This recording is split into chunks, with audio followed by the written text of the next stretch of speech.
So today, we're going to break down one of YouTube's most important and honestly most misunderstood safety policies, the one on regulated goods. And trust me, if you're a creator, you're going to want to understand this stuff to keep your channel safe. Let's just dive right in. I want to start with a question that, seriously, every creator needs to ask themselves. You pour all this time, all this energy into building your channel, your community. Could all of that be put at risk by one single simple link? And the answer? Yeah, it absolutely can.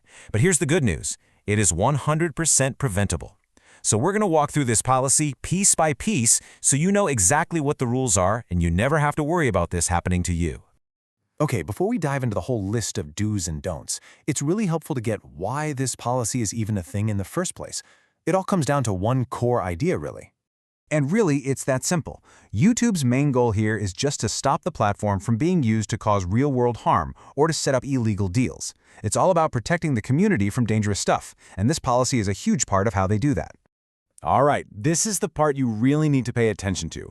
We're going to get into the nitty-gritty of exactly what kind of content gets flagged under this policy. This is basically the list of things that YouTube considers a definite no.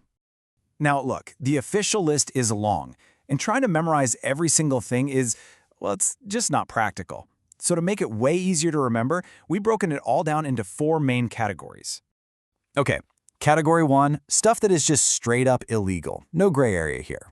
We're talking about things like selling fake passports or IDs, trafficking stolen credit card numbers, and, truly awful stuff like the trade of human organs or endangered animal parts. The takeaway here is pretty simple. If it's a major crime in the real world, you can't be facilitating it on YouTube. Makes sense, right? Next up, we have Category 2, dangerous items. We're talking about things that can cause direct physical harm. This means content that's trying to sell firearms, especially illegally, or even videos that show people how to build bombs or make poisons. YouTube draws a very, very hard line here. Any content that directly helps someone get or build a weapon is a huge violation. All right, Category 3. Here, we're shifting from physical things to prohibited services.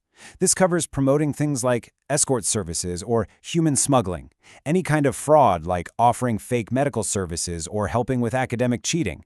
And it also includes promoting or dropping links to sketchy, unlicensed gambling sites. And last but not least, Category 4, regulated products. Now this is a big one because it's where a lot of creators can accidentally trip up. This is about directly selling or linking to places where people can buy drugs, nicotine products like vapes, alcohol, or even prescription drugs if there's no prescription involved. And this is so important to remember. This policy isn't just about what's in your video. It applies to everything on your channel, your descriptions, your pinned comments, what you say on live streams, and most importantly, any external links you put anywhere. You remember that one little link we talked about at the beginning? Yeah, this is exactly where the danger lies. Okay, so we've gone through the big no-no list, but I know what you're probably thinking. What about news reports or documentaries or content that's just trying to educate people? Well, this is where things get a little more nuanced, and understanding the exceptions is everything. You can really see the difference here side by side. A video titled "How to Buy Drugs Online" is obviously a violation, and it's getting taken down. But a documentary that explores the tragedy of drug addiction, that's allowed.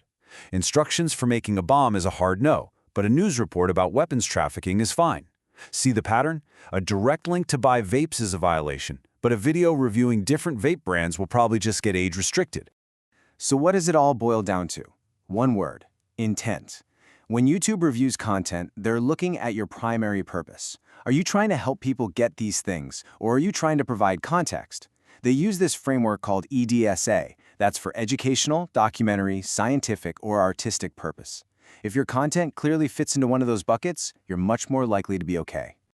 Okay, but what happens if you do mess up? Maybe it was an accident, maybe you just didn't know. You have to understand the consequences and how YouTube's whole enforcement system actually works. For most violations, YouTube uses a 3-strike system. The first time, you'll usually just get a warning. No penalty, and you can even make it go away by taking a quick policy training. But after that, the strikes start. Your first strike gets you a 1-week freeze. No uploads, no streams. A second strike, that's a 2-week freeze. And a third strike, your channel is terminated. And here's the kicker. It's 3 strikes within a 90-day period. That clock is what makes this so incredibly serious. It's not a lot of time, and mistakes can stack up really, really fast.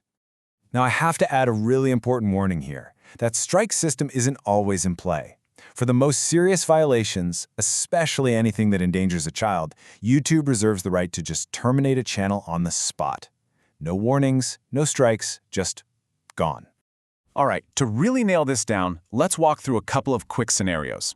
First, imagine a creator uploads a video just reviewing different brands of nicotine vapes. They're talking about the flavors, the design, but there are zero links to actually buy them.